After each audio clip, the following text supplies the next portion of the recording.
Ya, tes. Suara saya bisa didengar ya?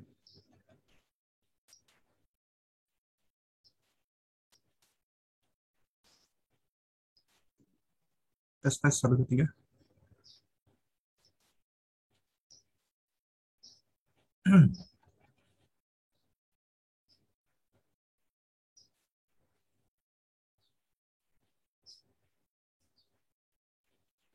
Ya, kalau begitu kita mulai ya, karena sudah pukul 10:04.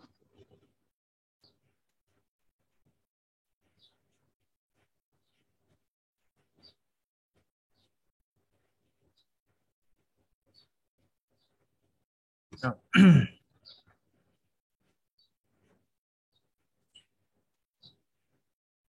Bismillah. Assalamualaikum warahmatullahi wabarakatuh. Innal hamdalillah nahmaduhu wa nasta'inuhu wa nastaghfiruh wa natubu ilaih wa na'udzu billahi min syururi anfusina wa min sayyiati a'malina. May yahdihillahu fahuwal muhtad wa may yudlil falan tajida lahu waliyyan mursyida. Asyhadu an la ilaha illallah wahdahu la syarika lah wa asyhadu anna Muhammadan abduhu wa rasuluhu la nabiyya ba'dahu amma ba'du. Fa inna asdaqal kalami kalamullah wa ahsanal huda huda Muhammadin sallallahu alaihi wasallam wa syarrul umuri muhdatsatuha wa kullu muhdatsatin bid'ah wa kullu bid'atin dhalalah wa kullu dhalalatin finnar amma ba'du. Ikhwatal kiram rahimani wa rahimakumullah. Alhamdulillah, kita bersyukur kepada Allah Subhanahu wa ta'ala yang mana di pagi hari ini menjelang siang kita diperkenankan Allah Subhanahu wa ta'ala untuk melanjutkan kembali kajian kita syarah Thalathatul Usul wa Adillatuha, penjelasan tiga landasan utama dan juga dalilnya. Dan insyaallah ta'ala ya, di pagi menjelang siang hari ini kita akan masuk ke pembahasan Ma'rifatul Islam atau mengenal Islam bagian yang keempat. Nah, baik, di sini izinkan saya untuk share screen ya, matan dari kitab atau kutayib ini ya. Ya, ini saya ambil dari website Mimham ya, mudah-mudahan bisa tampak atau kelihatan ya. Nah, jadi kita sudah membahas ini nih, al-aslu tsani ma'rifatu dinil islami bil adillati. Pokok yang kedua, mengenal Islam beserta dengan dalil-dalilnya.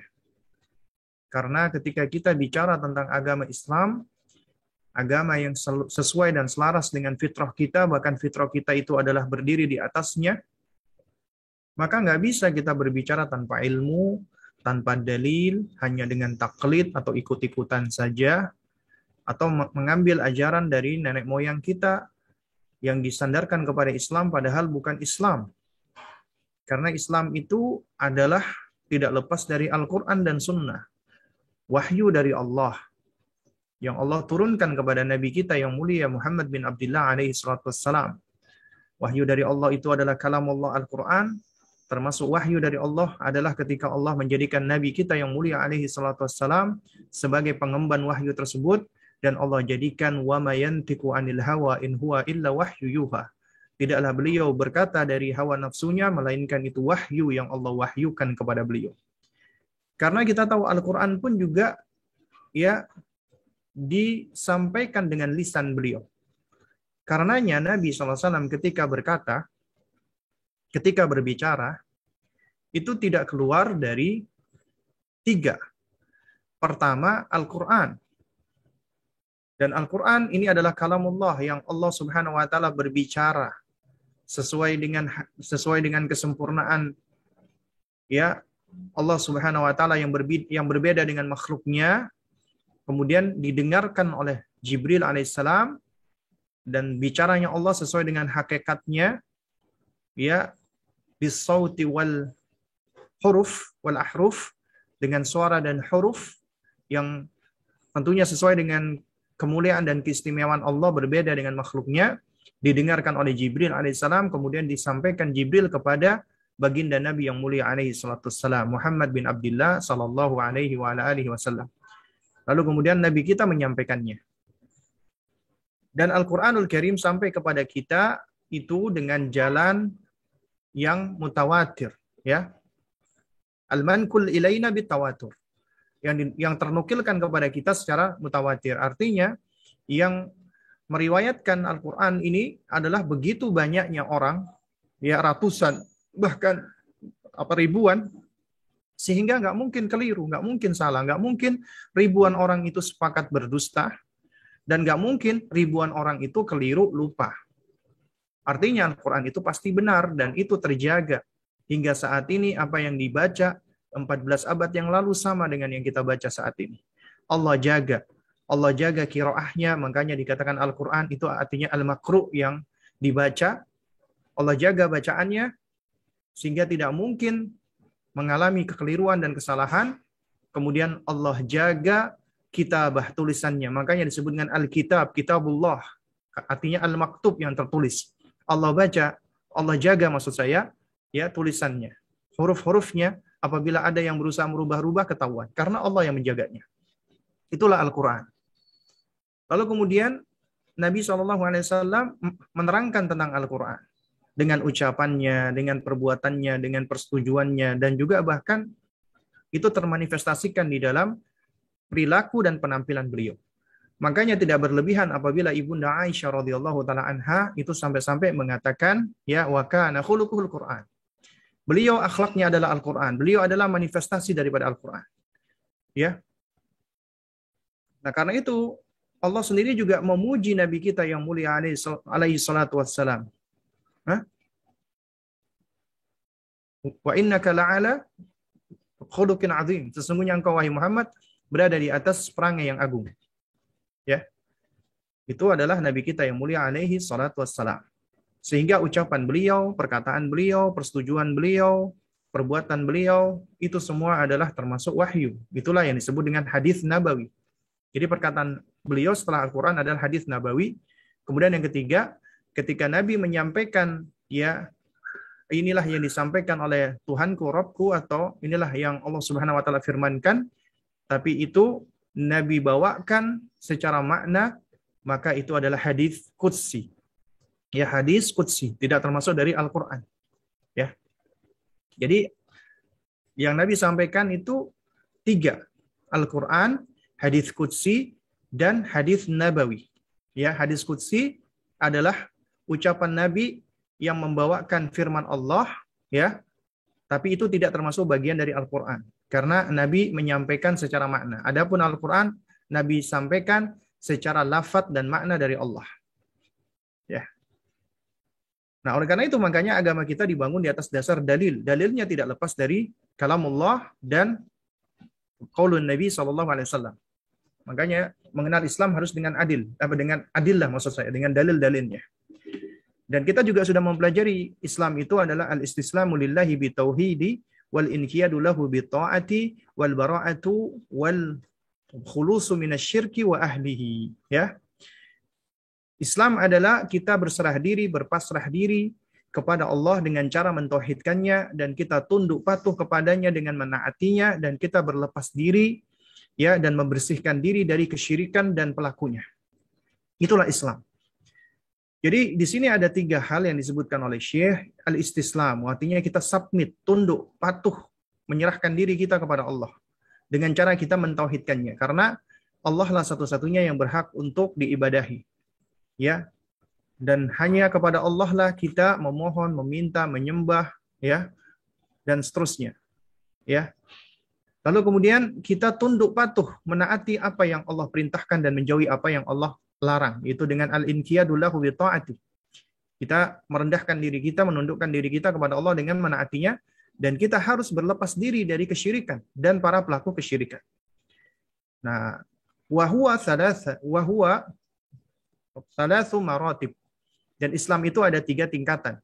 Al-Islamu, Islam itu sendiri, al-imanu, iman, wal ihsanu, dan ihsan. Wa kullu martabatin laha arkanun.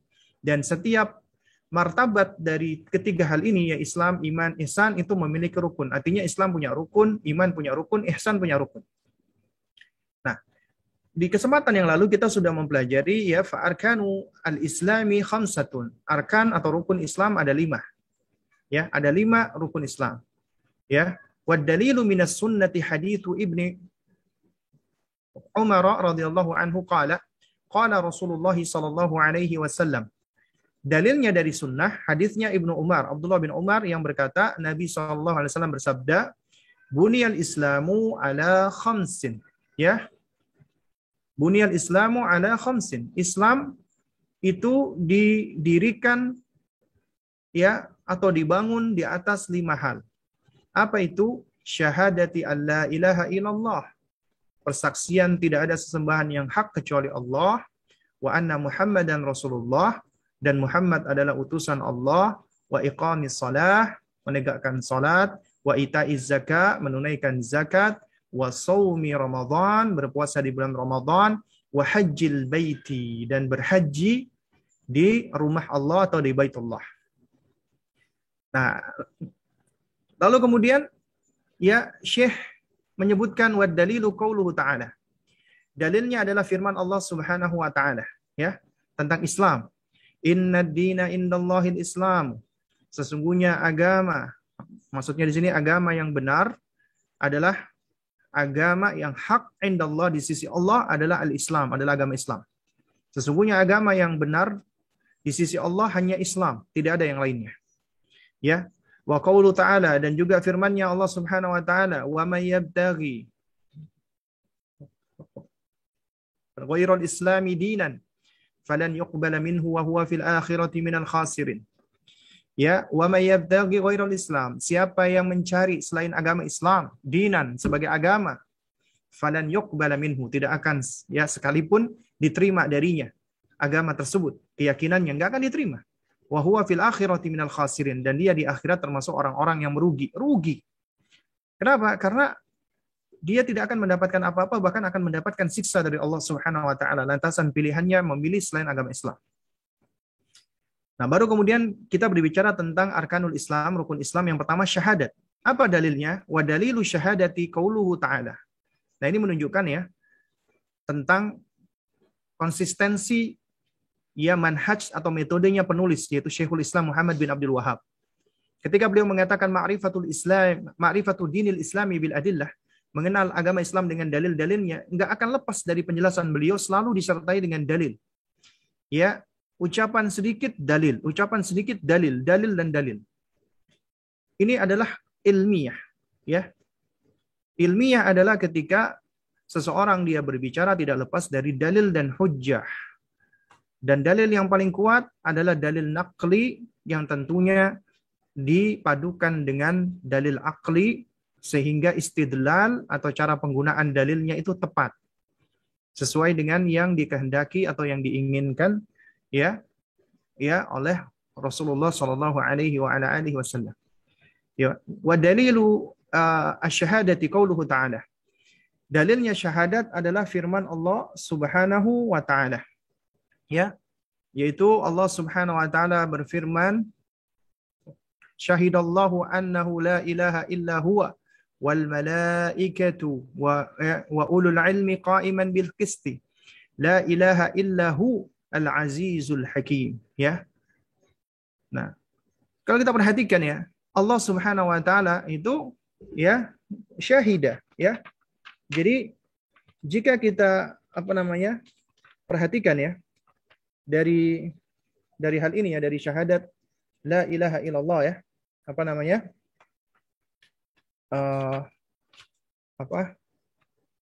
Allah Subhanahu wa taala itu menyaksikan dia bahwa dirinya ya, bahwa tidak ada sesembahan yang hak kecuali dia, dirinya sendiri. Ya.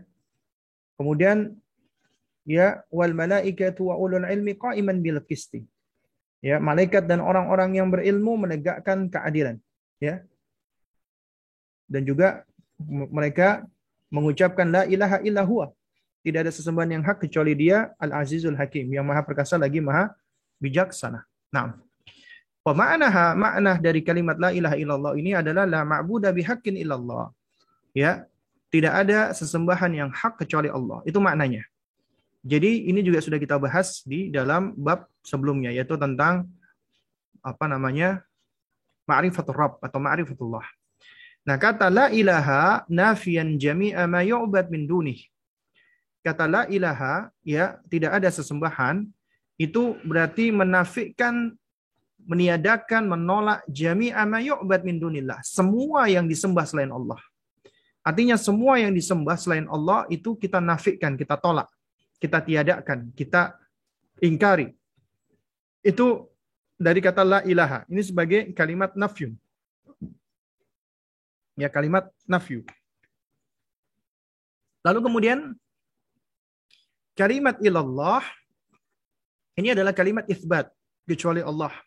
Muthbitan al-ibadata lillahi wahdahu la syarikalah fi ibadatih.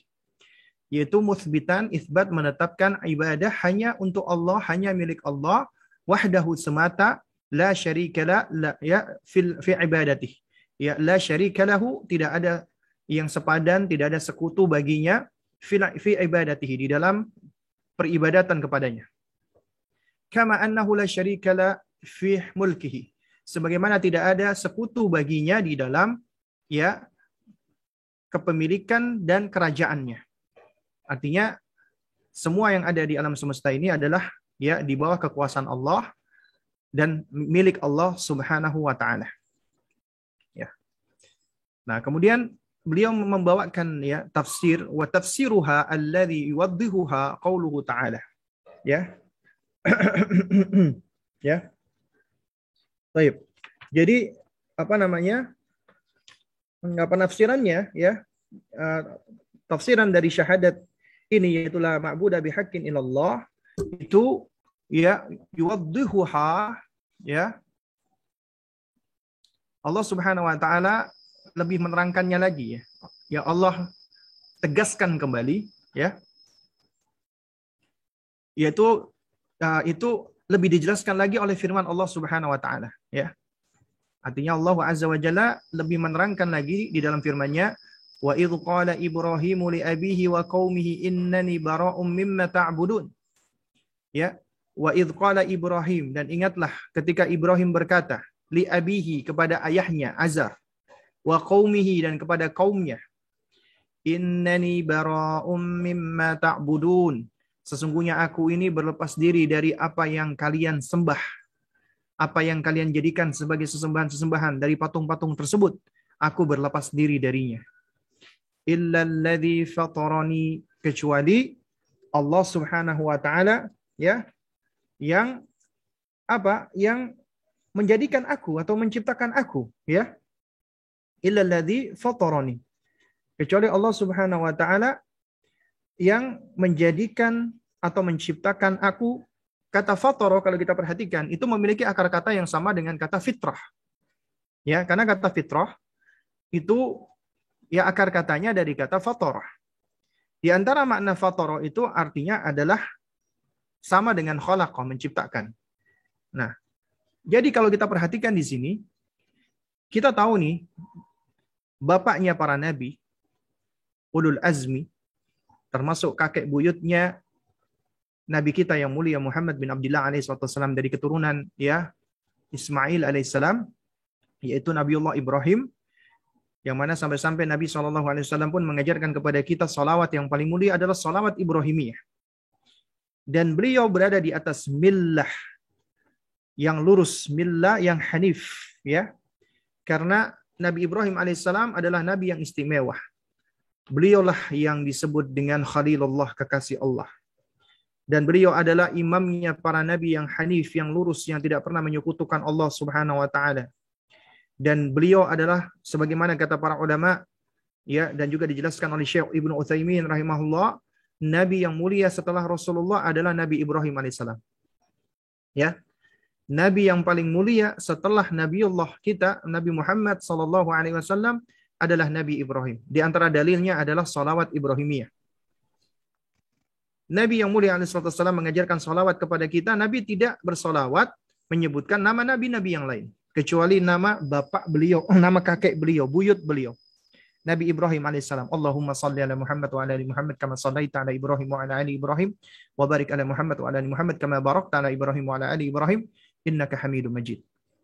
Yang disebutkan siapa? Ibrahim dan keluarga Ibrahim alaihimussalam. Ya. Ya. Dan Allah Subhanahu wa taala banyak menyebutkan tentang bagaimana dakwahnya Nabi Ibrahim alaihissalam. Dan betapa beliau adalah nabi yang penyabar, yang bolak-balik Allah Subhanahu wa taala memberikan ujian kepada beliau dan beliau lulus dari ujian tersebut. Ujian yang berat. Mulai dari sampai usia tuanya beliau belum dikaruniai anak. Kemudian ketika beliau di Mesir, istri beliau diambil oleh Fir'aun alaihi la'natullah dan hendak ya dilakukan dengan perbuatan yang tidak senonoh, tapi Allah menjaganya. Ya. Lalu kemudian setelah itu Allah berikan buah dari kesabaran beliau. Ya, Allah berikan karunia anak ya setelah beliau pun menikahi ya, Ibunda Hajar. Ya. Dan tak lama setelah Ibunda Hajar melahirkan istri beliau ya Ibunda Sarah pun juga melahirkan Ishak. Hajar melahirkan Ismail. Bahagia tidak bahagia? Penantian yang lama, penantian yang ditunggu-tunggu, punya anak, bahagia, 2 lagi anaknya. Tapi kemudian datang lagi ujian dari Allah Subhanahu wa taala. Di antaranya ujian kecemburuan istrinya ya yang bernama Sarah kepada Hajar. Ya, lalu akhirnya Nabi Ibrahim alaihissalam pun beliau harus membawa Hajar yang masih memiliki bayi kecil, Ismail masih bayi, dibawa ke suatu tempat yang gersang, tandus, tidak berpohon, tidak berair. Dan ini perintah Allah sebenarnya. Dan disuruh meletakkan anak dan istrinya. Kalau menurut akal manusia umumnya, logika kita, ini perbuatan yang tidak masuk akal ini. Ini termasuk perbuatan yang mengabaikan anak dan istri. Tapi ini wahyu dari Allah. Jadi akal itu diuji oleh Allah. Mana yang lebih didahulukan, akal kita ataukah perintah Allah? Karena ya Allah Subhanahu wa taala ya beberapa kali menguji hamba-hambanya dengan perintahnya yang seringkali mungkin tidak masuk akal karena akal kita itu adalah sesuatu yang terbatas, nggak mampu menjangkau semuanya. Demikian pula ya bapaknya para nabi, Nabi Ibrahim alaihissalam itu diuji oleh Allah. Disuruh memilih apakah dia lebih memilih anak dan istrinya ataukah perintah Allah. Diuji oleh Allah. Makanya dibawalah Hajar dan putranya beliau Ismail alaihissalam diletakkan di suatu negeri yang gersang, kering, tidak berair, kemudian ditinggalkan. Makanya ketika Ibrahim hendak meninggalkan Hajar, Hajar bertanya, ya Ibrahim, wahai Ibrahim, apakah engkau hendak meninggalkan dan menelantarkan kami di sini? Ibrahim dengan sedih, melangkah dengan gontai, beliau tidak menjawab. Lalu kemudian beliau melangkahkan lagi kakinya, ditanya lagi oleh Ibunda Hajar, tidak menjawab kembali. Sebagai seorang bapak dan sebagai seorang manusia, beliau pasti sedih. Ya. Dan mungkin karena itulah akhirnya beliau berat untuk menjawabnya. Hingga ketiga kali Ibunda Hajar adalah wanita yang mulia, istimewa. Akhirnya beliau sadar, wahai Ibrahim, wahai suamiku, apabila ini memang perintah Allah, maka pergilah. Karena Allah yang akan menjaga kami. Rabbmu yang akan menjaga kami. Karena dialah yang maha menjaga. Wanita yang luar biasa. Akhirnya Ibrahim alaihissalam pun pergi. Dan ketika Ibunda Hajar dan putra beliau Ismail alaihissalam tinggal ya selama beberapa waktu di tanah yang gersang tersebut, mereka harus struggling, diuji oleh Allah untuk bertahan hidup, mencari air dan seterusnya. Akhirnya apa yang dilakukan oleh Ibunda Hajar itu diabadikan. Kita menapaktilasi mereka di dalam ibadah haji dan umroh kita. Ketika beliau mencari air, beliau berlari. Ketika itu beda ya. Kalau sekarang Masya Allah. AC, kemudian juga sudah tertutup. Dulu bukit, benar-benar bukit. Beliau berlari dari Safa Marwah sebanyak 7 kali. Ya. Dan juga dari beliau pula lah akhirnya ya keluarlah air Zam-Zam yang menjadi ma'ul barakah, air yang penuh dengan keberkahan. Jadi ternyata ya kalau kita perhatikan syiarnya yang dijaga oleh Islam dari Nabi kita yang mulia alaihi wasallam itu kebanyakan ya merupakan bagian dari syiarnya Nabi Ibrahim alaihissalam dan keluarga beliau. Ya. Termasuk Idul Adha, ketika sudah tinggal bersama Ismail sudah tumbuh, kemudian muncul kebahagiaan yang luar biasa dari seorang ayah kepada anaknya. Diuji lagi oleh Allah, mimpi menyembelih putranya. Mana yang lebih dipilih? Perintah Allah ataukah putranya? Subhanallah, ini ujian Allah Subhanahu wa taala, ya. Dan beliau mampu untuk melewati semua ujian tersebut. Makanya beliau menjadi salah satu nabi yang mulia alaihi wassalam yang Allah puji dan Allah jadikan sebagai kekasih Allah Subhanahu wa taala. Ya. Makanya beliau disebut sebagai Khalilullah. Imamnya para hunafa, orang-orang yang lurus.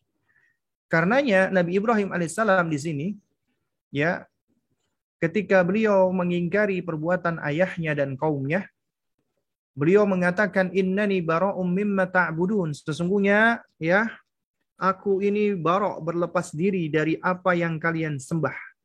Ya.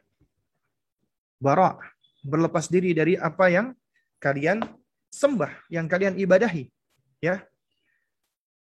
Nah, jadi kata innani bara'um mimma ta'budun itu artinya kalimat menafikan, meniadakan dan menolak. Aku berlepas diri dengan yang kalian sembah. Karena yang kalian sembah itu keliru, salah. Karena salah, aku berlepas diri. Nggak mungkin beliau berlepas diri dari sesembahan yang benar. Jadi semua yang disembah oleh abinya, oleh kaumnya, itu keliru, batil, sesembahan yang batil. Makanya beliau berserah diri. Kewajiban kita adalah berserah diri. Sebagaimana tadi kata Syekh, makna Islam, al-istislamu lillahi bitauhid, wal inqiyadu lahu bita'ati, wal bara'atu wal khulusu minasyirki wa ahlihi. Berlepas diri dari kesyirikan. Ya, harus berlepas diri dari kesyirikan dan pelakunya. Ini dalilnya dari ucapan Nabi Ibrahim alaihissalam yang Allah abadikan di dalam firman-Nya di dalam Al-Qur'anul Karim surat Az-Zukhruf ayat 26 sampai 28. Ya. Nah, kemudian illalladzi fatarani fa innahu sayahdin. Nah, ini adalah isbat, penetapan. Ya, setelah beliau berlepas diri dari segala apa yang disembah oleh ayahnya, oleh kaumnya, kemudian beliau menetapkan isbat, kecuali illalladzi fatarani, kecuali Rabb yang menciptakan aku. Fatarani artinya yang menjadikan aku, dan kata fatara dari kata fitrah, yakni yang menjadikan aku berada di atas fitrah. Itu diantara maknanya. Yakni yang menciptakan aku dan menjadikan aku. Makanya digunakan kata fatarani. Tidak digunakan kata illalladzi khalaqani. Yang menciptakan aku dalam keadaan fitrah. Ini sebagaimana disebutkan oleh Syekh Muhammad ibn Shalih Al-Utsaimin rahimahullahu taala.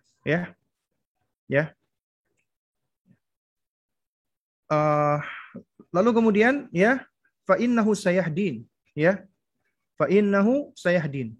Karena sesungguhnya dialah Allah yang akan memberikan petunjuk, yang akan memberikan hidayah. Fa innahu sayahdin, hanya Allah yang memberikan petunjuk. Wa ja'alaha kalimatan baqiyatan fi akibihi la'allahum yarji'un. Nah, kemudian perhatikan ini.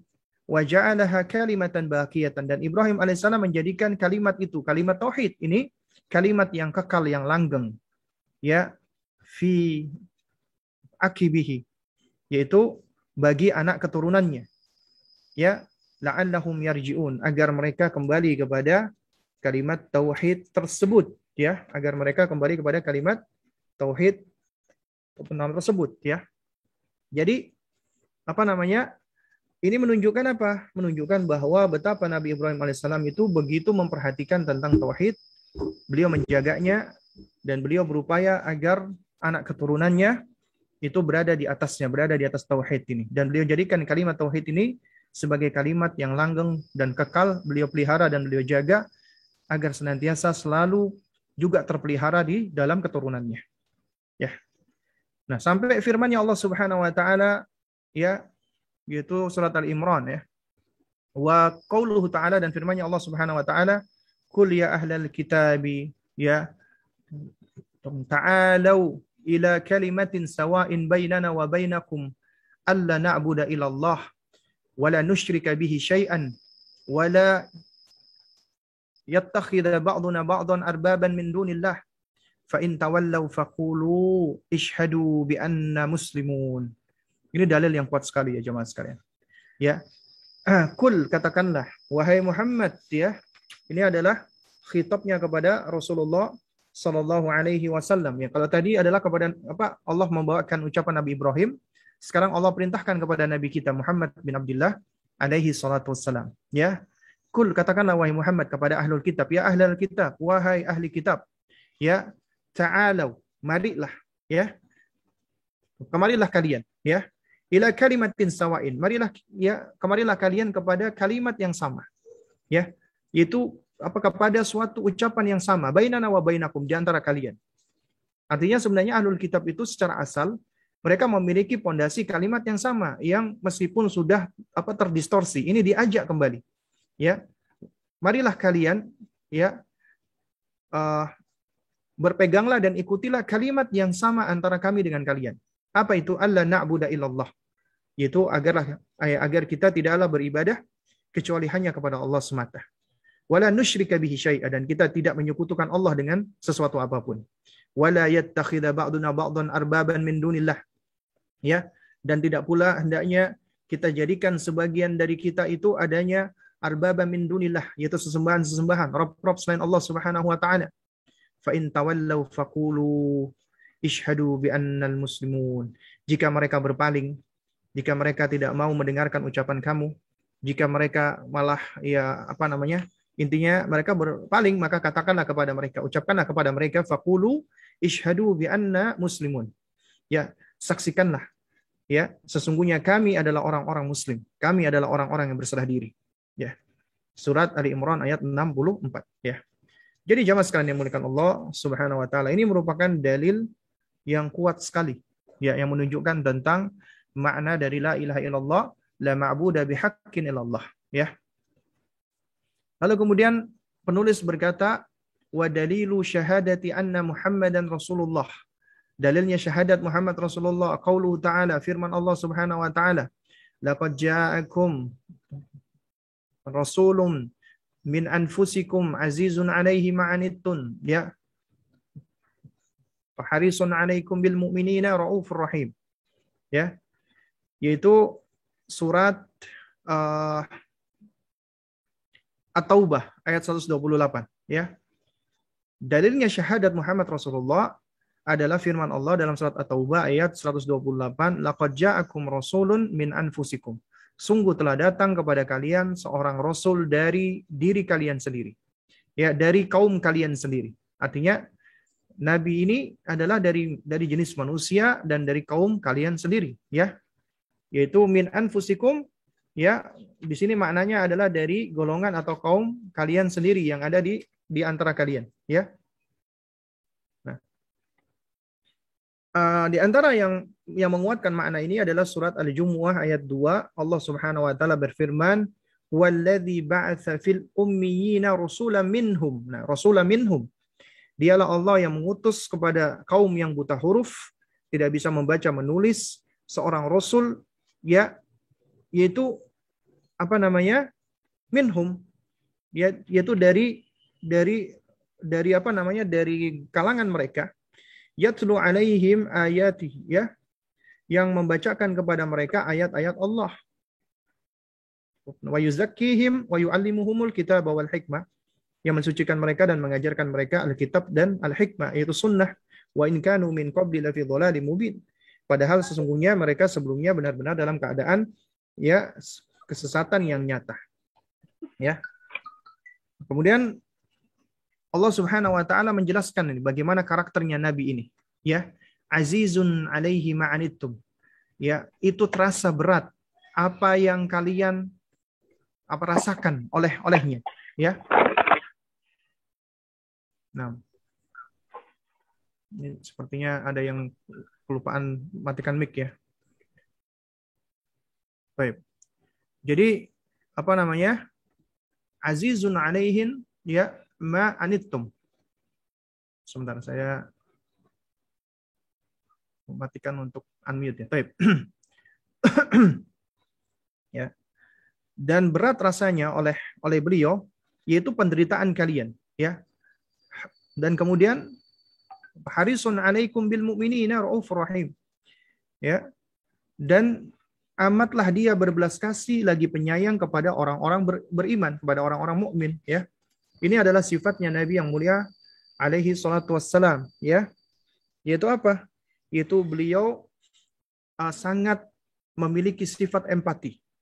Artinya yang dirasakan berat oleh umatnya, maka beliau turut merasakannya. Ya. Dan beliau juga ingin sangat memberikan manfaat bagi umatnya dan menjauhkan madarat dari mereka. Dan sementara itu beliau juga Allah karuniakan dengan sifat yang lemah lembut dan kasih sayang. Ya.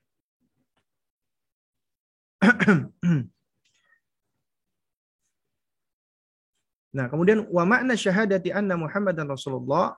Adapun makna syahadat Muhammad Rasulullah adalah ta'atuhu fi ma amara.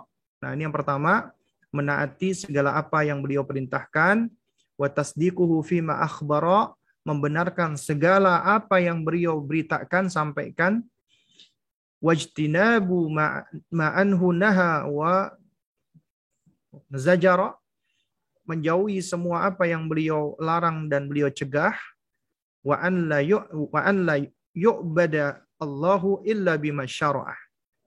Dan tidaklah Allah itu disembah kecuali dengan apa yang beliau syariatkan. Ya, dan tidaklah ya Allah itu diibadahi kecuali dengan apa yang beliau tuntunkan. Ada 4 di sini makna syahadat. Pertama, mentaati apa yang Rasul perintahkan, membenarkan apa yang Rasul beritakan, menjauhi apa yang Rasul larang, dan tidaklah beribadah kecuali dengan apa yang beliau tuntunkan.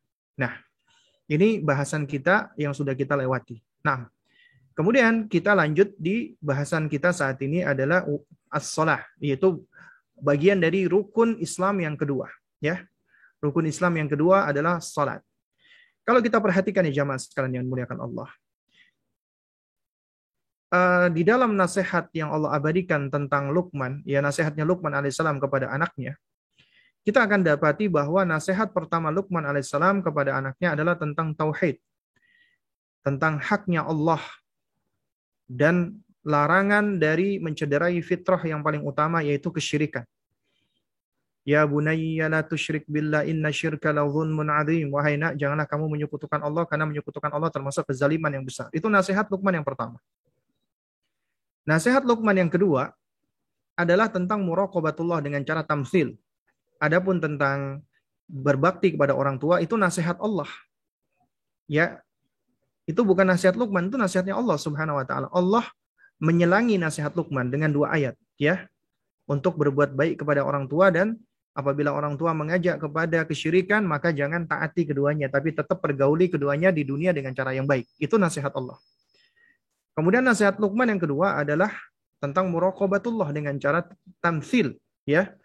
Yaitu beliau mentamtsilkan dengan sesuatu yang konkret, yaitu apabila ada sesuatu yang seberat, sebesar, ya, atau segede biji sawi, yaitu sesuatu yang bisa disaksikan, yang paling kecil saat itu biji sawi, ya, seperti butiran hitam, ya, 1 biji, ya. Kalau seandainya butiran dari biji sawi ini, ya, itu berada di fis sakhra, ya, berada di bebatuan, ya, atau dia berada di fis samawat, berada di langit, atau fil ardi, atau di bumi, ya.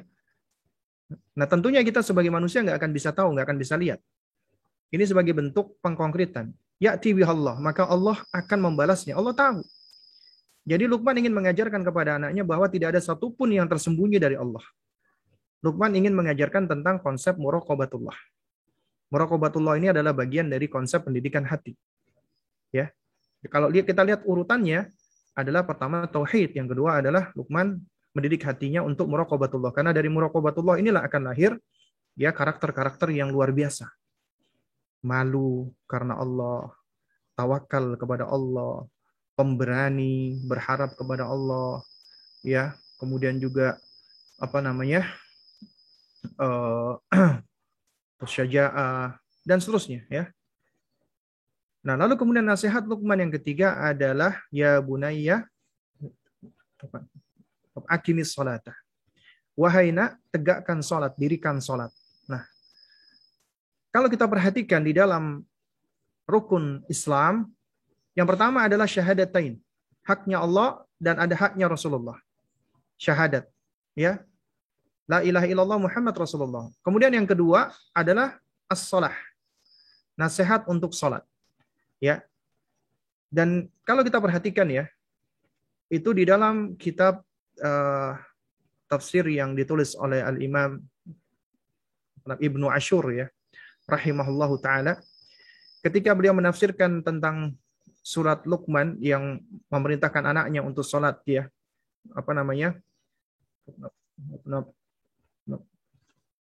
Waqimis salata ya. Dan dirikanlah salat ya.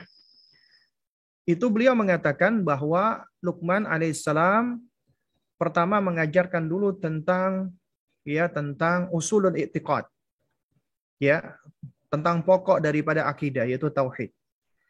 Kemudian ya thumma intaqala ila usulil a'mal. Kemudian beliau berpindah kepada pokok daripada amal. Karena ternyata pokok daripada amal, pondasi daripada amal adalah salat.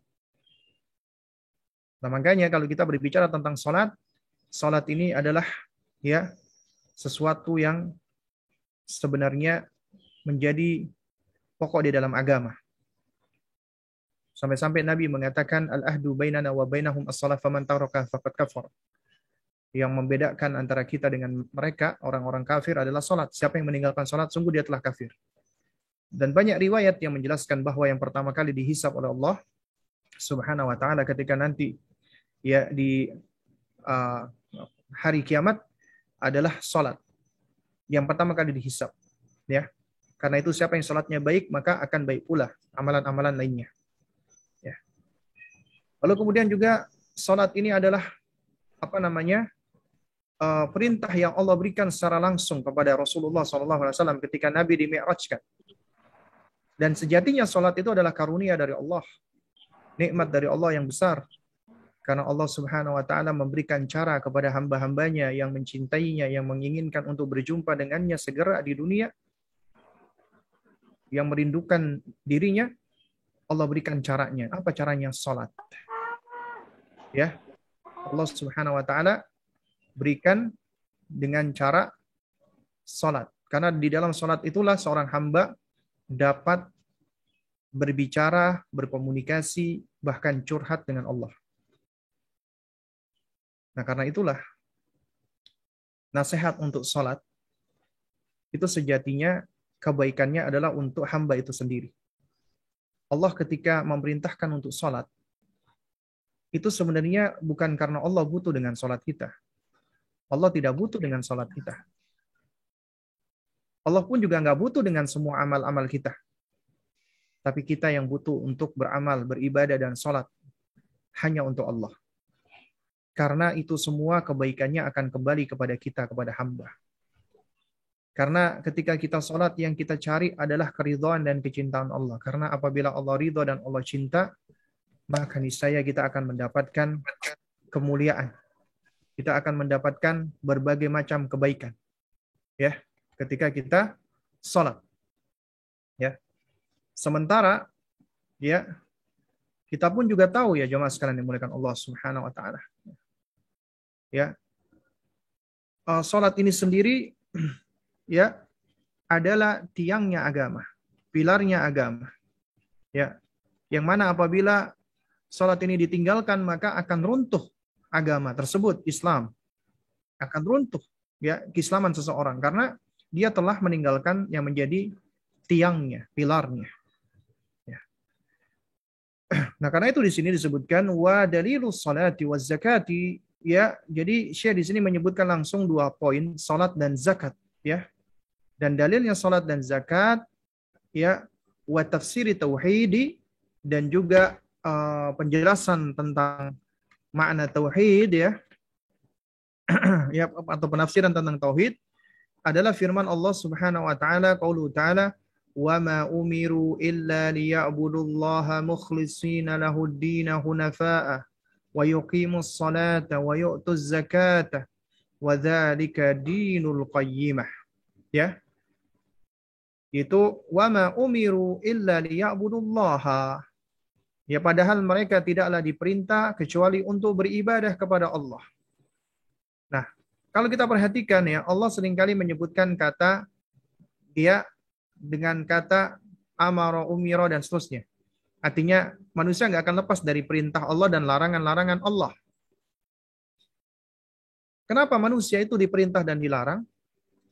Karena itu adalah bentuk perhatian Allah Subhanahu wa taala kepada hamba. Ya. Karena ketika Allah menciptakan manusia, menciptakan kita semua, ya, Allah setelah menciptakan kita nggak dibiarkan begitu saja dan tidak ditinggalkan begitu saja, ya. Makanya Allah Subhanahu wa taala ketika berfirman, ayahsabul insanu ayyutraka sudah. Apakah kalian wahai manusia mengira, ya, setelah kalian diciptakan kalian dibiarkan begitu saja, tidak diapa-apain, tidak diurusin? Dan tidak mungkin bagi Allah melakukan hal-hal yang buruk seperti itu. Dan tidak mungkin Allah Subhanahu wa taala melakukan pengabaian seperti itu. Gak mungkin kita diciptakan kemudian kita dibiarkan. Akhirnya kita hidup ya sekena hatinya, ya. Hidup dengan sebebas-bebasnya, ya. Dan ini tentunya akan menimbulkan chaos, kekacauan. Ya. Malah diberikan aturan aja tetap manusia ya masih banyak yang chaos, ya, yang faudo, apalagi kalau tidak diberikan aturan. Nah, karena itulah Allah Subhanahu wa taala memberikan ujian kepada kita agar kita bisa survive ya di negeri persinggahan ini, ya, karena kita sejatinya musafir dan kita sedang melakukan perjalanan dan tujuan akhir kita cuma ada dua. Kampung halaman kita yaitu surga ataukah neraka. Cuma ada dua. Nah, tinggal bagaimana kita mengatur perjalanan ini. Bagaimana kita menyiapkan perbekalan ini. Dan Allah begitu baiknya kepada kita. Allah berikan kita rules, aturan-aturan agar kita tidak dalam kondisi kacau. Kenapa? Karena Allah Subhanahu wa taala dengan memberikan aturan, ya, dengan aturan itu kita akan bisa hidup lebih terarah. Karenanya tidak heran kalau Imam Syafi'i rahimahullahu taala beliau ketika menafsirkan ayahsabul insanu ayyutraka suda ay alla yu'mar wa la yunha. Apakah manusia mengira manusia setelah diciptakan kemudian dibiarkan begitu saja, maksudnya tidak diperintah dan tidak dilarang? Jadi ternyata bentuk perhatian Allah adalah dengan memberikan perintah dan larangan. Kenapa? Karena di dalam perintah itu mengandung kebaikan dunia dan akhirat. Dan di dalam larangan itu mengandung keburukan apabila seseorang melakukan larangan tersebut di dunia dan di akhirat. Karenanya siapa yang ingin keberhasilan, kebahagiaan, dan keselamatan di dunia dan di akhirat, maka tidak lain dan tidak bukan adalah harus mengikuti perintah dan larangan. Ya, mohon maaf ya kalau berisik ya, di belakang ada penyemprotan sepertinya. Ya. Yaitu adalah dengan memerintah dan melarang. Allah memberikan perintah dan larangan. Nah, perintah dan larangan inilah menjadi salah satu konsep tarbiyah karena Allah Rabb kita. Karenanya di dalam tarbiyah yang juga termasuk di dalamnya mau'idhah, nasihat sebagaimana Luqman alaihissalam yang Allah abadikan, wa idh qala Luqmanu libnihi wa huwa ya'idhuhu ya bunayya. Dan ingatlah ketika Allah Subhanahu wa taala dan ingatlah ketika Luqman maksud saya berkata kepada anaknya wa huwa ya'idhuhu, dan ketika itu dia sedang menasehatinya, memberikan mau'idhah. Nah, mau'idhah ini kata para ulama adalah ma minal kalami fihi ya amrun wa nahyun. Perkataan yang mengandung perintah dan larangan. Karena perintah dan larangan itu adalah bagian dari perhatian kita untuk memberikan arahan kebaikan agar mereka melakukan kebaikan dan agar mereka menjauhi keburukan. Nah, jadi di dalam perintah dan larangan itu mengandung perhatian dari Allah Subhanahu wa taala. Nah, tinggal kita mau nggak menerima perhatian Allah. Ya. Mau nggak kita menerima kebaikan Allah? Mau tidak kita menerima rahmat dari Allah? Ya. Nah, makanya Allah katakan di dalam surat ini, di dalam firman Allah Subhanahu wa taala ini, surat Al-Bayyinah ayat 5, wa ma umiru illa liya'budullaha mukhlishina lahud-din hunafa. Dan tidaklah mereka diperintah kecuali untuk beribadah kepada Allah Subhanahu wa taala semata. Karena di dalam perintah Allah itu pasti mengandung kebaikan. Dan perintah itu adalah untuk mengibadahi Allah, dan ini adalah termasuk ya perintah yang paling tinggi karena berkaitan dengan haknya Allah Azza wa Jalla. Mukhlishina lahuddin, dan untuk memurnikan bagi Allah Subhanahu wa taala agama ini, ya. Jadi memurnikan agama dengan ketaatan hanya kepada Allah Subhanahu wa taala, ya. Hunafa, ya, yaitu yang lurus, yang hanif. Kemudian baru diikutkan dengan amalan setelah itu, wa yuqimus salatah, dan menegakkan salat, wa yu'tuz zakatah, dan menunaikan zakat, wa dzalika dinul qayyimah, ya, dan demikian itulah agama yang lurus, ya. Agama yang agama yang lurus, ya. Nah, jamaah sekalian yang dimuliakan Allah Subhanahu wa taala, ya. Dikatakan dinul qayyimah itu adalah agama yang lurus. Lurus itu berarti tidak memiliki kebengkokan dan tidak memiliki penyelewengan atau penyimpangan sedikit pun di dalamnya. Karena apa? Karena agama kita ini adalah agama yang berasal dari langit.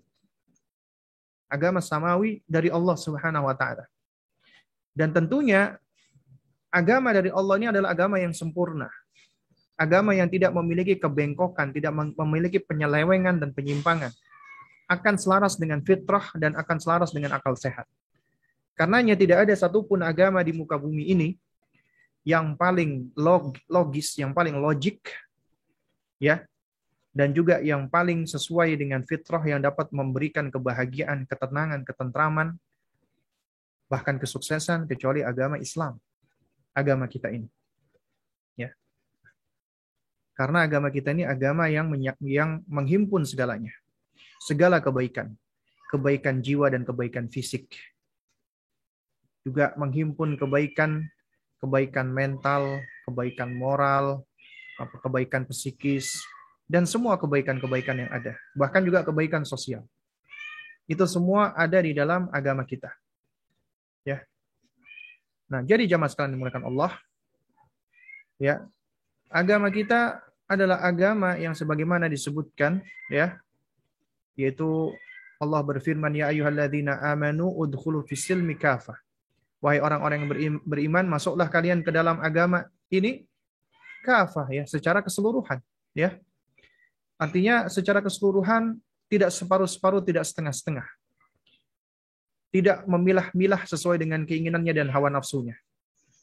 Yang sesuai dengan keinginannya diterima, diambil. Yang tidak sesuai ditolak. Karena agama ini bukanlah agama buatan manusia. Bukanlah agama yang yang bisa dimodifikasi atau diatur sesuai dengan kehendaknya. Tidak. Tapi ini adalah agama yang berasal dari Allah, yang menjadi aturan hidup, way of life, yang mana kita seharusnya mengikuti agama ini dengan sepenuh hati kita, istislaman wa inqiyadan, dengan penuh kepatuhan dan kepasrahan. Ya. Tapi bukannya malah kita mengutak-atik agama ini, memodifikasi agama ini, ya, agar sesuai dengan hawa nafsu kita, agar sesuai dengan keinginan kita, agar sesuai dengan, ya, logika-logika kita yang terbatas, sebagaimana yang dilakukan oleh sebagian manusia yang mereka berusaha untuk mengutak-atik, memodifikasi dan membongkar-bongkar agama.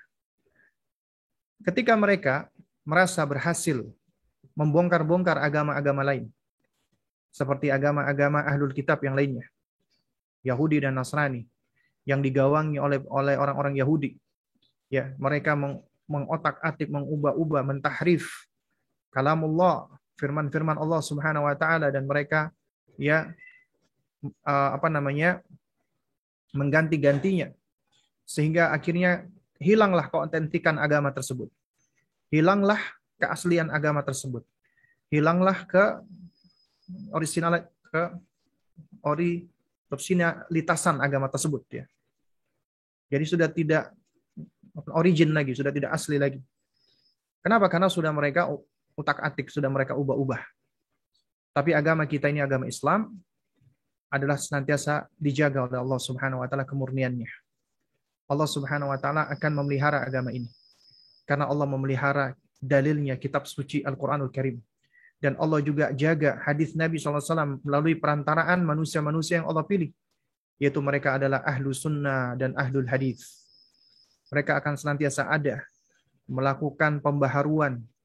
Maksudnya pembaharuan adalah mereka akan selalu menjaga kemurnian agama kita dan mengembalikan agama kita sebagaimana kemurniannya. Meskipun berbagai macam kontaminan-kontaminan, meskipun berbagai macam kotoran-kotoran ya memasuki agama ini, tapi akan tetap ada orang-orang yang berusaha untuk memurnikan kembali,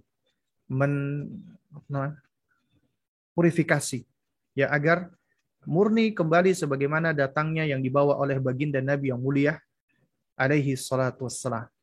Ya. Dan mereka ini adalah ahlu sunnah. Dan mereka ini adalah al-firqatun najiyah. Dan mereka ini adalah at-ta'ifatu al-mansurah. Dan mereka ini adalah al-ghuraba. Dan mereka ini adalah ahlul athar. Dan mereka ini adalah salafiyun. Atau sebutan-sebutan yang lainnya. Ya. Dan ini semua adalah sebutan yang syar'i yang disebutkan di dalam hadis dan juga yang disebutkan oleh para ulama-ulama kita Ahlus Sunnah wal Jamaah. Ya. Jadi agama kita adalah agama yang akan dijaga oleh Allah Subhanahu wa taala. Akan dijaga keotentikannya hingga hari kiamat nanti. Karena inilah agama yang sesuai dengan fitrah, sesuai dengan akal sehat, yang akan memberikan ketenangan, kedamaian, dan ketentraman bagi siapapun. Ya.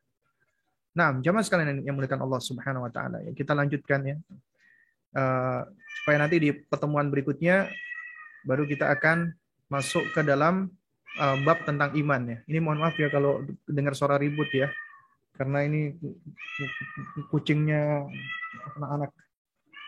Saya lagi nggak tahu kenapa ini. Nah, lalu kemudian ya setelah salat dan zakat adalah puasa. Wa dalilu siyami qauluhu ta'ala.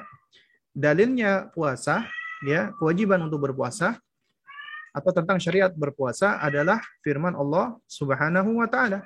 Ya ayyuhalladzina amanu, wahai orang-orang yang beriman, kutiba alaikumus siyamu kama kutiba alal ladzina min qablikum la'allakum tattaqun, ya. Yaitu Allah Subhanahu wa taala berfirman, wahai orang-orang yang beriman, ya, telah ditetapkan atau diwajibkan atas kalian untuk berpuasa sebagaimana ditetapkan atau diwajibkan atas orang-orang sebelum kalian agar kalian bertakwa.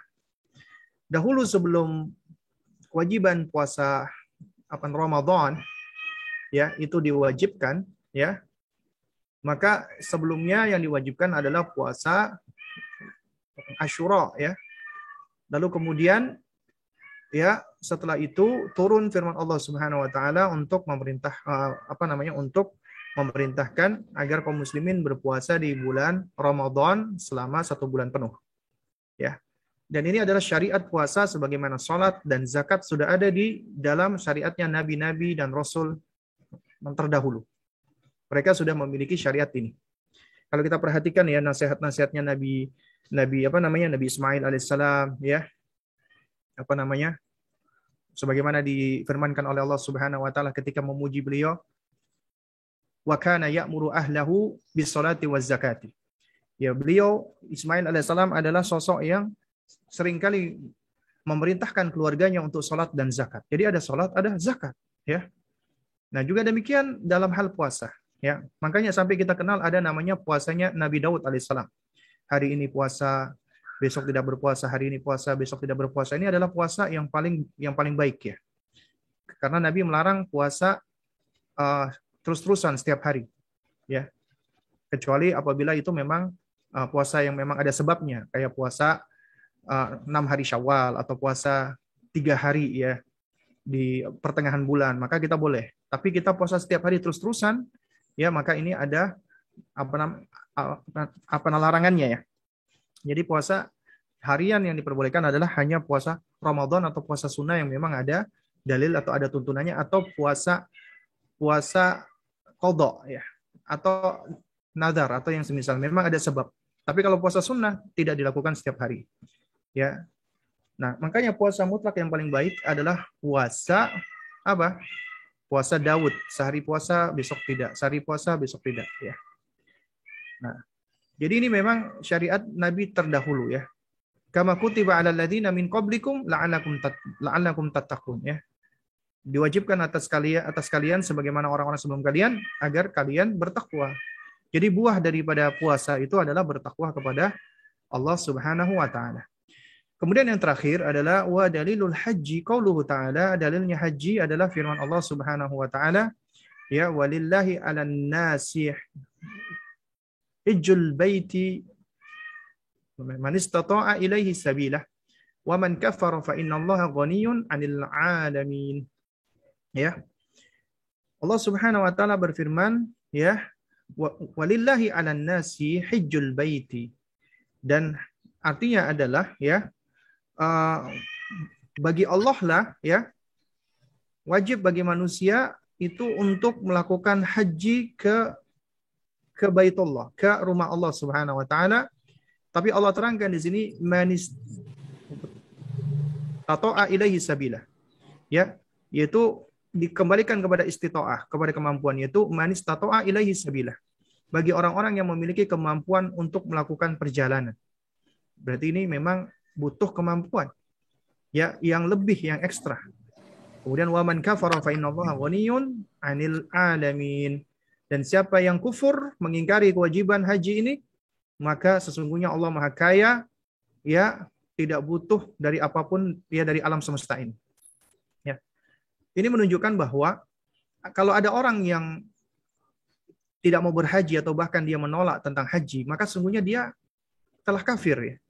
Oh, haji itu nggak wajib kok. Ya, nggak wajib bagi siapapun, bagi muslim meskipun mampu, maka dia telah kafir. Dan ketika seseorang menentang dari salah satu rukun-rukun Islam ini, misalnya dia menentang sholat. Sholat itu nggak wajib. Atau dia berkeyakinan deh, sholat itu nggak wajib kok. Meskipun dia sholat, maka dia telah kafir.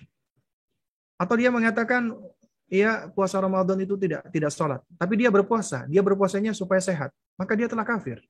Kenapa dia kafir? Karena kekafirannya dia menolak atau menentang ya rukun Islam tadi. Syariat dari Allah. Karena siapa yang menentang, menolak bagian dari syariat Allah, apalagi yang sudah menjadi suatu suatu pokok ya atau pondasi atau prinsip di dalam agama ini, maka dia bisa jatuh kepada kekafiran. Dia bisa kafir, dia bisa murtad. Demikian pula orang yang menolak tentang syariat haji. Ya. Dan perlu dibedakan antara orang yang menolak syariat haji dengan orang yang memang dia malas berhaji meskipun dia punya uang, punya fulus, punya kemampuan, tapi dia menunda-nunda. Ya, maka orang seperti ini dia tidak dikatakan dia orang yang menolak haji dalam artian menolak syariat haji yang implikasinya adalah dia kafir, tidak ya. Seperti orang yang punya uang tapi dia nggak mengeluarkan zakat ya. Nah, kecuali sholat. Sholat ulama itu khilaf, berbeda pendapat tentang orang yang meninggalkan sholat karena malas ya. Jumhur ulama ya dari madhabnya Syafi'iyah, Malikiyah dan juga madhabnya Ahnaf ya, Hanafi berpendapat orang yang meninggalkan sholat karena malas tidak dikafirkan. Tidak dikatakan kafir, tapi dia jatuh kepada al-kabair ya. Dosa besar, bahkan dosa yang lebih besar daripada dosa zina dan yang semisalnya. Ya. Apabila dia meninggalkan sholat dengan sengaja dan dia malas, dia tidak dikafirkan. Tapi madhabnya Imam Ahmad, kemudian dikuatkan pula oleh Syekhul Islam Ibnu Taimiyah, dan juga ini madhabnya para sahabat yang dinukilkan dari mereka, bahwa mereka yang meninggalkan sholat karena malas dikafirkan. Artinya orang yang nggak sholat, ya meskipun malas, dia udah nggak Islam lagi gitu. Nah ini memang ada khilaf di antara para ulama. Ya, nah. Tapi yang perlu kita pahami bersama ya jemaah sekalian muliakan Allah ya. Yang baik adalah sesuatu yang ada perinciannya ya. Dan ini adalah sebagai bentuk kita untuk berhati-hati. Yang pertama, apabila seseorang dia meninggalkan sholat ya karena dia meyakini sholat tidak wajib, maka ijma semua ulama bersepakat dia kafir. Kalau ada yang mengatakan sholat tidak wajib. meskipun dia melaksanakan sholat. Kemudian yang kedua, apabila dia meninggalkan sholat, ya, karena malas, ya, tapi dia meyakini akan kewajibannya, maka ini di antara dua pendapat tadi. Ada yang mengkafirkan dan ada yang tidak mengkafirkan. Yang tidak mengkafirkan pun itu juga menganggap orang ini telah jatuh kepada perbuatan dosa yang sangat besar. Lebih besar daripada dosa zina, khamar, dan seterusnya. Ya. Lalu kemudian yang ketiga, yang dilakukan dengan perincian kembali. Yakni apabila orang ini dia sholat, nggak sholat, sholat, nggak sholat. Sholatnya masih bolong-bolong. Ya, dia sholatnya bolong-bolong. Ya, dia sholat dia sholat dalam sehari ada. Ya, meskipun hanya sekali sholat maghrib doang, ya. Ya, maka dalam hal ini yang lebih berhati-hati adalah dia tidak dikafirkan. Dia tetap melakukan kemaksiatan. Orang seperti ini hendaknya dia diberikan nasihat, ya, dengan cara yang baik, ya. Tapi kalau ada orang dalam kesehariannya nyaris nggak pernah sholat, bahkan Jumatan nggak Jumatan, bukan karena wabah lo, ya, dan dia nggak sholat zuhur juga, nggak sholat 5 waktu juga, ya, dia nggak pernah sholat, bahkan sholat id juga enggak, mungkin ya sholat id cuma sekali, habis itu dia nggak sholat, dalam kesehariannya dia nyaris nggak pernah sholat, maka yang lebih tepat untuk orang seperti ini dia sudah tidak dihukumi lagi sebagai muslim. Tidak dihukumi lagi sebagai muslim. Kenapa? Karena dia nyaris tidak pernah sholat. Nggak pernah sholat. Ya. Kalau dia masih sholat, ya meskipun bolong-bolong sholatnya, ya, jadi pendapat yang lebih baik, apa maksudnya yang lebih selamat adalah orang seperti ini dia tidak dikafirkan. Tapi kalau dia meninggalkan sholat sama sekali, maka sudah nggak tampak dari dia rukun Islam, arkanul Islam. Sementara Nabi mengatakan al-ahdu bainana wa bainahum as-shalah faman tarakaha faqad kafara. Yang membedakan kita dengan mereka orang-orang kafir adalah salat. Siapa yang meninggalkan salat telah kafir. Nah, karena itu orang-orang seperti ini, Anda punya teman, Anda punya keluarga, Anda punya siapapun yang seperti ini, maka kewajiban kita adalah menasehati. Lalu yang kedua, ya, kalau kita tahu dia nggak pernah sholat, maka kita boleh secara pribadi, ya, tanpa ngajak-ngajak ke orang lain, kita menganggap dia bukan muslim, dia kafir, ya. Ketika misalnya dia menyembelih, misalnya kita jangan mau makan sembelihannya, ya. Atau misalnya dia menjadi wali, maka nggak sah karena dia nggak pernah sholat, ya. Intinya ya hal-hal yang bersifat dengan keislamannya itu gugur. Termasuk seorang istri yang punya suaminya nggak pernah sholat, ya, sama sekali, maka sejatinya pernikahannya fasakh. Nah, tapi tentunya di situ ada dari sisi undang-undang negara, ya. Artinya mungkin secara syar'i pernikahan kita batal karena dia udah nggak pernah sholat, tapi tetap dari sisi undang-undang syar'i kita harus melepaskan diri dari orang seperti ini, dan nggak ada yang bisa diharapkan bersama dengan pasangan yang nggak pernah sholat sama sekali. Apa yang hendak diharapkan? Kalau haknya Allah saja tidak ditunaikan, apalagi haknya yang lainnya. Ya. Ya, wallahu taala alam shawab. Nah, ini sudah pukul 11.22. Mungkin ini yang dapat saya sampaikan. Kurang lebihnya saya mohon maaf jika ada hal-hal yang kurang berkenan. Ya, mungkin kita lanjutkan dengan tanya jawab jika ada pertanyaan yang masuk. Nah, ini kan besok Minggu, ya. Nanti ada Senin lagi. Senin tuh seharusnya ya belajar kayak biasa. Nanti ya, ini Afwan, ini apa masuk pertanyaan? Oh, bukan, ya, mungkin suaranya keluar. Nah, ini sudah ada yang bertanya dan udah dijawab sebenarnya. Apa hukum orang yang nggak pernah sholat kecuali id saja? Bagaimana hukumnya? Apakah masih boleh dijadikan wali nikah? Wallahu taala a'lam bishawab. Ya, kalau yang saya pahami yang seperti ini adalah kalau dia nggak pernah sholat sama sekali, sholat, maka sejatinya dia bukanlah seorang muslim, ya, gugur keislamannya, dan dia juga tidak bisa menjadi wali. Tapi memang kendalanya bagi seorang wanita yang punya bapak seperti ini adalah sulit. Kenapa? Karena KUA pasti akan meminta dia untuk menjadi wali. Nah, dalam hal ini, ya memang seharusnya walinya adalah wali hakim, ya, mungkin bisa carikan solusi, dia bisa meminta ke yang lainnya untuk menjadi walinya dia. Allah alam shawab ya. Ya, maksudnya dari pamannya atau dari kakeknya.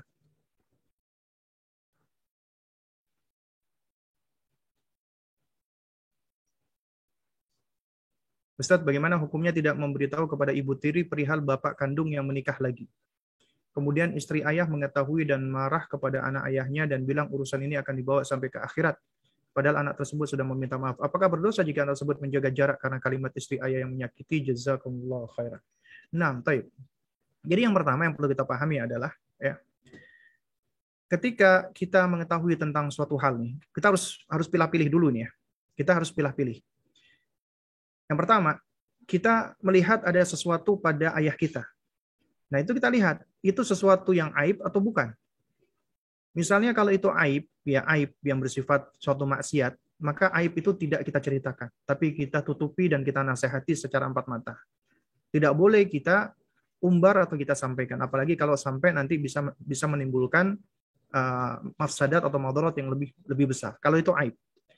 Nah, tapi pertanyaan yang kedua adalah, apakah ketika sang ayah ini menikah lagi itu aib? Nah, ini yang jadi problem. Apakah ketika dia berpoligami itu aib? Ya. Nah, ini juga jadi suatu hal yang problem, ya. Karena ketika seorang itu dia menikah lagi itu bukan aib sebenarnya. Ya. Meskipun mungkin yang menjadi sebab dia menikah lagi bisa jadi karena faktor aib. Tapi sejatinya ini bukanlah aib. Ya, sehingga dalam hal ini sebenarnya nggak perlu untuk untuk disembunyikan misalnya. Kemudian poin yang ketiga, ya, yang berkaitan dengan bapak kita. Ada sesuatu yang kita ketahui, maka itu adalah hak kita untuk menceritakan atau tidak menceritakan sesuai dengan maslahat dan madarat. Artinya kita nggak berdosa apabila tidak menceritakan, dan kita juga tidak berdosa apabila menceritakan sesuai dengan maslahat dan madarat yang kita ketahui. Karena itu apabila misalnya ada istrinya bapak marah dengan kita karena kita nggak cerita, ya itu sebenarnya kita tidak bersalah sebenarnya, ya. Karena apa? Karena ini bukan suatu hal yang harus kita yang sampaikan. Seharusnya yang menyampaikan adalah bapak kita gitu loh. Dia yang seharusnya ngomong, dia yang seharusnya bicara.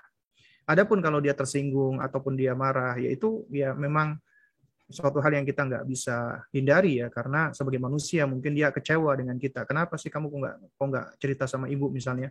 Seakan-akan kita mendukung ayah atau yang semisalnya. Maka dalam hal ini adalah ya suatu hal yang baik kita minta maaf dengan dia. Kewajiban kita hanya minta maaf. Adapun orang mau memberi maaf atau tidak maaf, itu adalah urusan dia.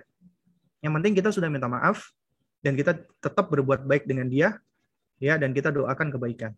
Meskipun dia mau mengancam dibawa ke akhirat misalnya, yang akan dibawa ke akhirat apa ya?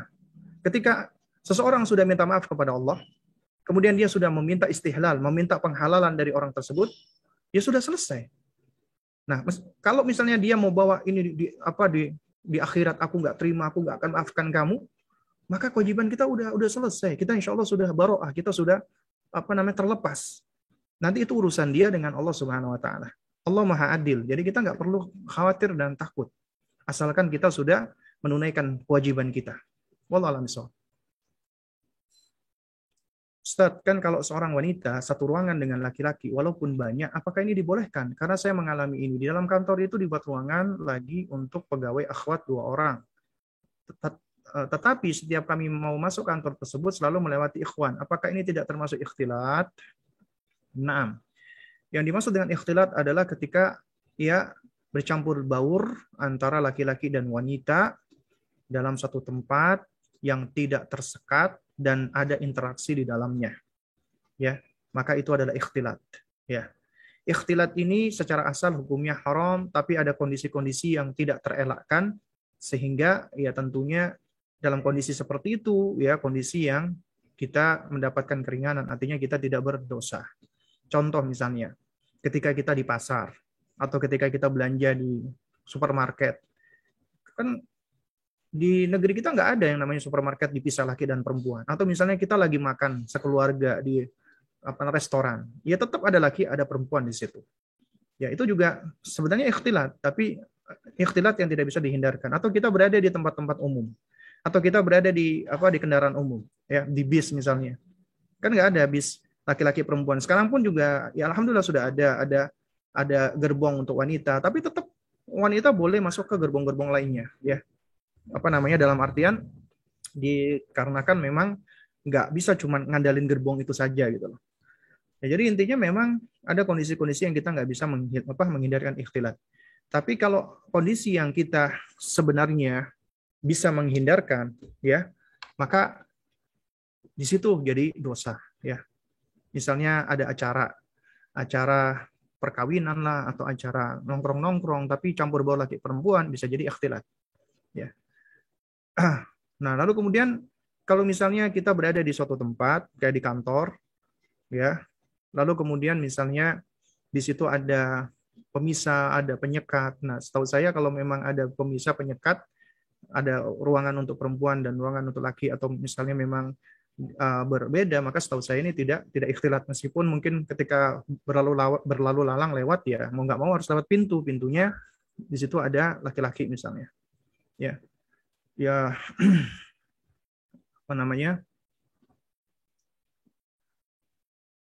terlebih lagi kita sekarang tinggal di negeri Indonesia seperti ini, ya.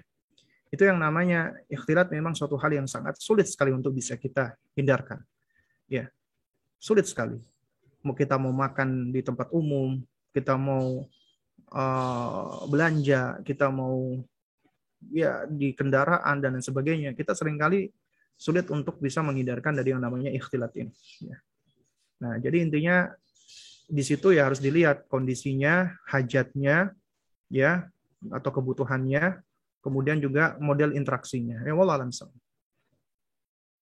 Ustadz, bagaimana cara syaitan menggoda saat sakaratul maut? Apakah berupa wujud seorang, dan bagaimana agar kita tetap mempertahankan tauhid kita saat sakaratul maut agar tidak tergoda oleh godaan syaitan? Ya, bagaimana cara syaitan menggoda saat sakaratul maut? Ya, intinya syaitan menggoda kita setiap saat, ya. Mulai dari kita semenjak lahir, bahkan ketika kita sakaratul maut, ya. Ya, itu syaitan senantiasa tidak pernah berhenti, ya, untuk menggoda anak Adam, ya. Nah, kalau dikatakan apakah dia berupa wujud seseorang atau itu, wallahu a'lam bishawab, ya. Saya belum pernah tahu, ya. Kalaupun ada yang mengatakan demikian harus ada dalilnya, karena kita bicara tentang perkara gaib. Perkara gaib harus ada dalil, ya. Dan bagaimana cara kita agar tetap mempertahankan tauhid saat kita sakaratul maut? Ya berarti kita harus terus belajar, menuntut ilmu, ya. Dan kita terus harus mempraktekkan ilmu, kita banyak taqarrub kepada Allah, banyak beribadah kepada Allah Subhanahu wa taala. Ya, dan kita banyak membiasakan lisan kita dengan tasbih, dengan zikir, dengan tahlil, mengucapkan la ilaha illallah. Dan kita juga banyak melakukan amal-amal kebaikan dan banyak berdoa kepada Allah Subhanahu wa taala agar Allah wafatkan kita di atas Islam. Nah, itu diantara cara-caranya agar kita wafat dalam keadaan yang baik. Ya Allah alam. Ustaz, bagaimana sikap yang harus dilakukan? Saya sekarang lagi kerja di luar negeri, ikut non-muslim, saat aku izin sudah waktunya sholat selalu dimarahin. Pernah ketahuan saya sholat langsung ditegur. Sedangkan ruangan hanya beberapa. Jadi saya sholat ngumpet di kamar mandi yang bersih dan perasaan was-was. Apakah sah sholat saya, Ustadz? Yang perlu Anda pahami bersama adalah, ya, Anda bekerja dengan majikan Anda itu tidak menciptakan Anda.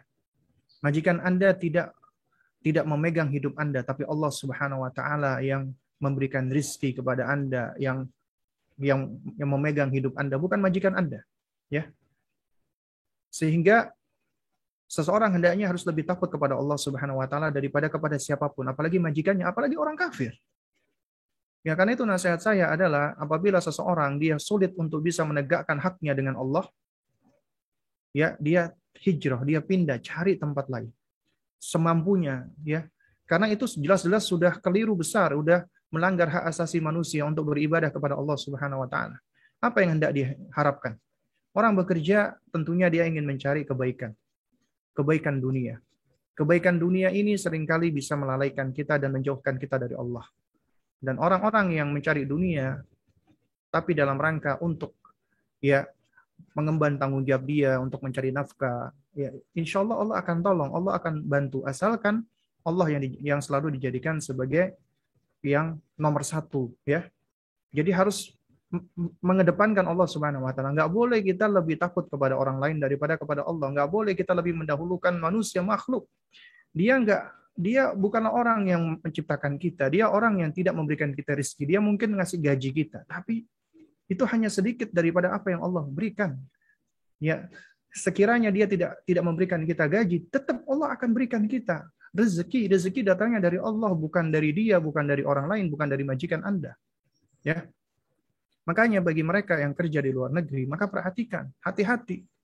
Ya, lihat, karena itu berkaitan dengan agama dia, berkaitan dengan kewajiban dia dengan penciptanya. Kalau hal itu bisa menyebabkan ya dia kesulitan untuk beribadah kepada Allah, cari tempat kerja lain. Jangan berkutat di tempat tersebut. Ya, harus berani kita membela hak kita, karena tidak boleh seseorang menghalang-halangi orang lain untuk beribadah. Ya. Allah alam. So, bagaimana kalau ada seorang istri yang meminta cerai karena suaminya tidak sholat, padahal istri sudah menasihatinya, tapi suami tidak mau menceraikannya? Ya, caranya adalah dengan menggugat cerai. Ya, hak cerai ada pada suami, tapi apabila suami tidak mau menceraikan dan wanita ingin lepas darinya, maka dia diperbolehkan untuk khulu, menggugat cerai. Di negara kita silakan datang ke kantor pengadilan agama dan untuk menjelaskan alasan perceraian, karena wanita berhak ya untuk memiliki hak ya. Dia misalnya dia sudah tidak nyaman lagi, apalagi dia sudah tidak mendapatkan lagi yang namanya sakinah mawaddah warahmah, kemudian dia ingin pisah dari laki-lakinya, terlebih lagi jika ya suaminya tersebut orang yang tidak memiliki agama yang baik, yang bahkan bisa merusak agamanya, maka lebih baik ya berpisah dari suami tersebut. Ya wallahu a'lam.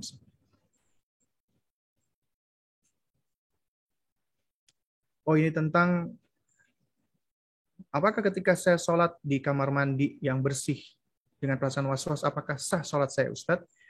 Kita nggak boleh sholat ya di tempat-tempat yang kotor ya, termasuk sholat di kamar mandi ya. Karena kamar mandi bukan tempat untuk sholat ya. Hendaknya kita sholat di tempat-tempat selain kayak kamar mandi ataupun toilet. Karena kita sedang beribadah kepada Allah, dan ibadah kepada Allah tidak dilakukan di kamar mandi meskipun bersih ya. Jadi jangan sholat di tempat-tempat seperti itu. Kok berulang-ulang ya? Ustaz izin bertanya. Jika kita mengqadha salat-salat wajib terdahulu yang ditinggalkan lalu dikerjakan atau diganti waktu pengerjaan salat sunnah, apakah kita juga mendapatkan keutamaan salat sunnah tersebut, Ustaz? Ya, setahu saya tidak ada mengqadha salat yang kita tinggalkan karena sengaja di masa yang lampau. Ya. Juga demikian dengan puasa yang kita tinggalkan. Ya, ketika kita sengaja melakukannya. Ya, jadi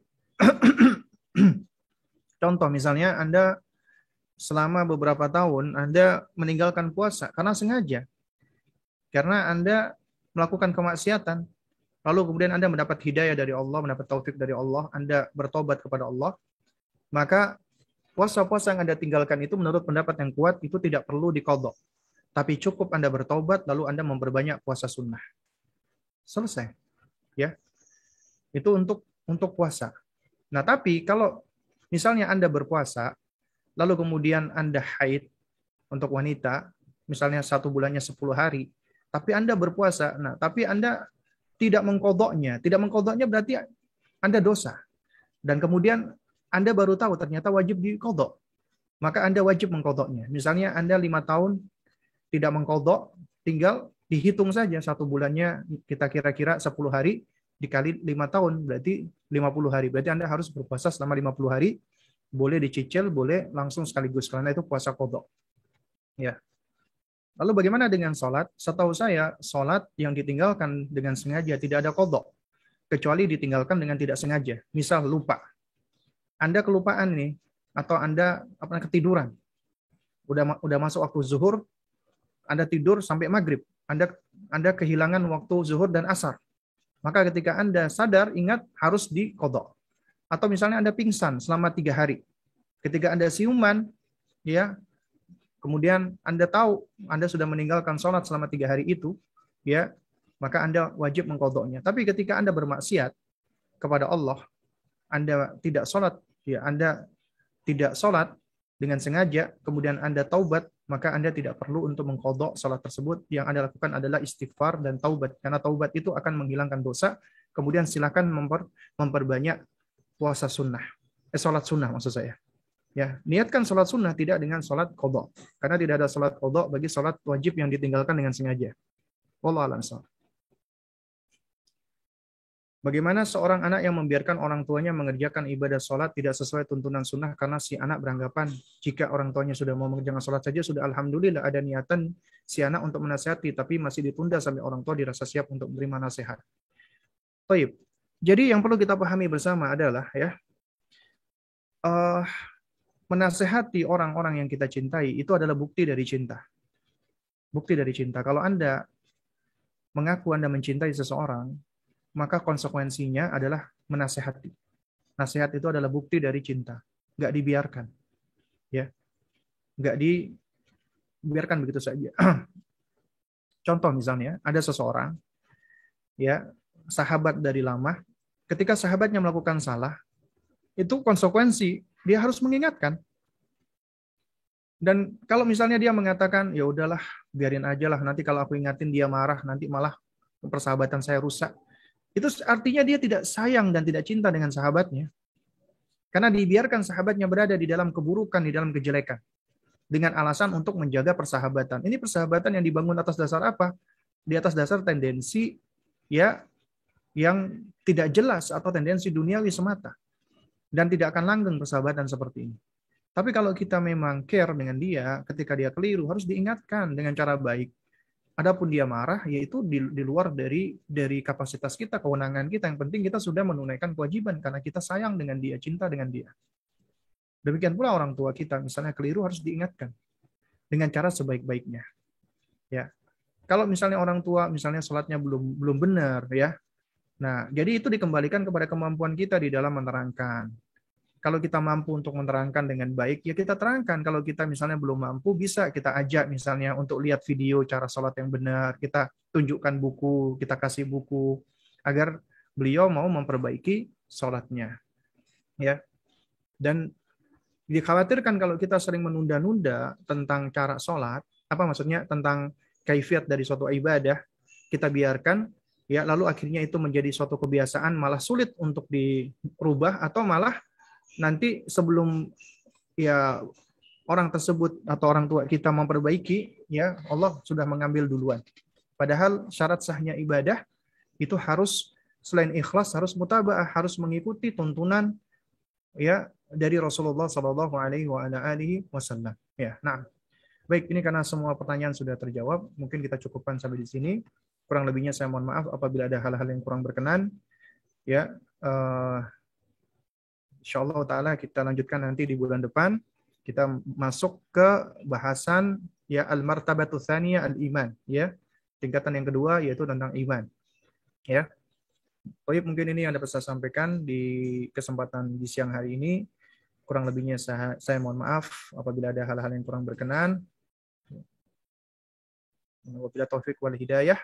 Wassalamualaikum warahmatullahi wabarakatuh.